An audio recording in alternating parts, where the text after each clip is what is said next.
Welcome to our continuing series, Questions and Answers for a World in Crisis.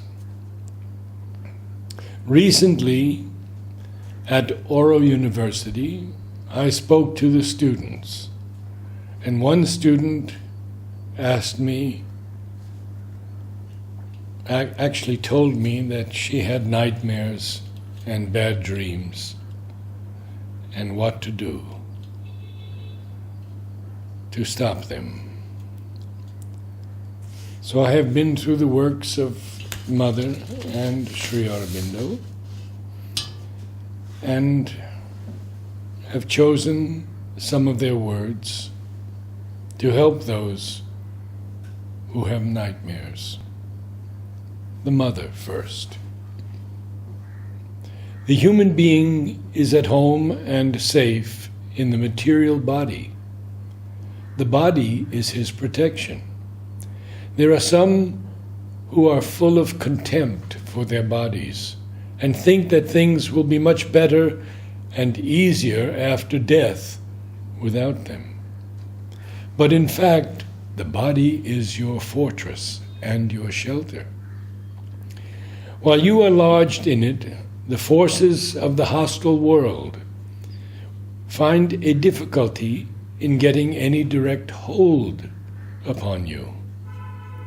What are nightmares?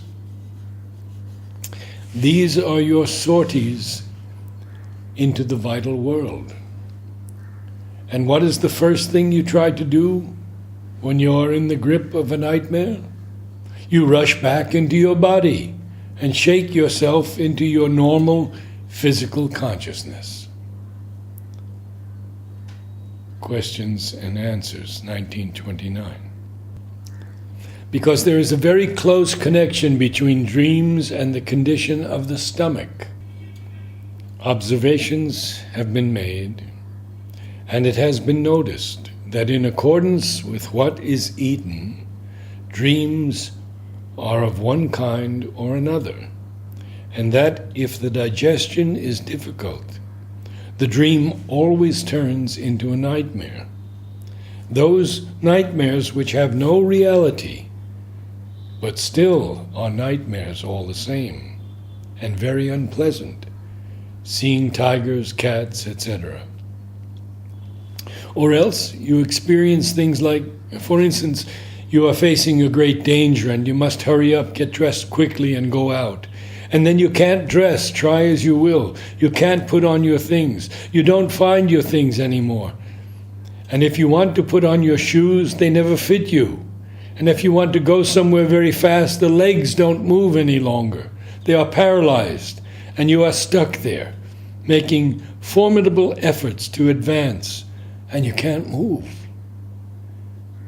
It is this kind of nightmare that comes from a disordered stomach.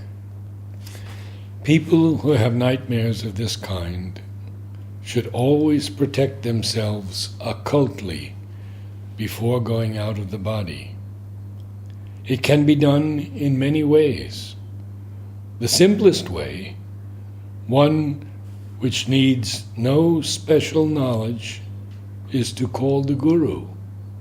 Or if one knows somebody who has the knowledge, to call him in thought or spirit, or to protect oneself by making a kind of wall of protection around oneself. One can do many things, can't one? This can prevent such beings from entering. One must never be afraid. Even in your sleep, you must be able to remember me and call me to your help if there is some danger. You will see that the nightmares will vanish. One should, however, abstain from all copious meals, for then the sleep becomes agitated and is disturbed by nightmares, or else is dense, heavy, and dulling. But the most important thing of all is to make the mind clear, to quieten the emotions, and calm the effervescence of desires, and the preoccupations which accompany them.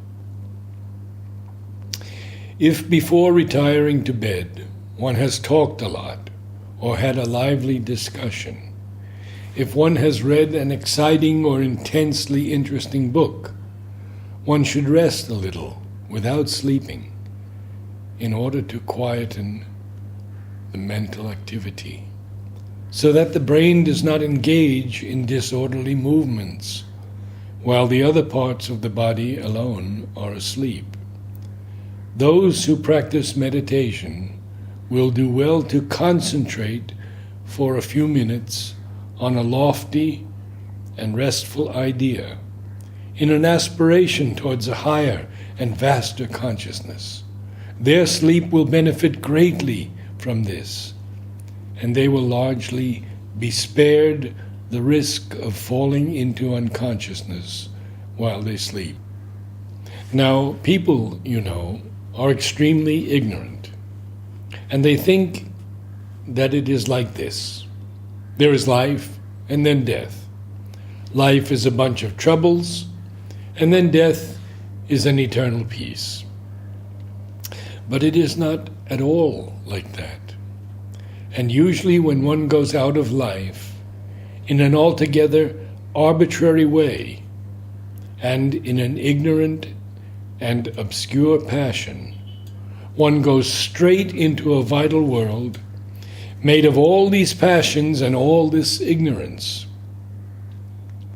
So the troubles one wanted to avoid, one finds again, without even having the protection which the body gives. For if you ever had a nightmare, that is, a rash excursion in the vital world, well, your remedy is to wake yourself up, that is to say, to rush back immediately into your body. But when you have destroyed your body, you no longer have a body to protect you. So you find yourself in a perpetual nightmare, which is not very pleasant. For to avoid the nightmare, you must be in a psychic consciousness. And when you are in a psychic consciousness, you may be quite sure that things won't trouble you. Mother, last night I had a nightmare and was almost frightened. Mother, one must never be afraid. Even in your sleep, you must be able to remember me and call me to your help if there is some danger. You will see that the nightmares will vanish. Sri Aurobindo. The forces and beings of the vital world have a great influence on human beings. The vital world is on one side a world of beauty. The poet, artist, musician are in close contact with it. It is also a world of powers and passions, lusts and desires. Our own lusts and desires, and passions and ambitions can put us into connection with the vital worlds and their forces and beings. It is, again, a world of things dark, dangerous, and horrible. Nightmares like X's are contacts with this side of the vital plane. Its influences are also the source of much in men that is demoniac, dirty, cruel, and base. Question. During sleep, I often get bad dreams of the vital plane. How to prevent this? Sri Aurobindo. You can do it by having a will in the waking state against these things coming in the dream.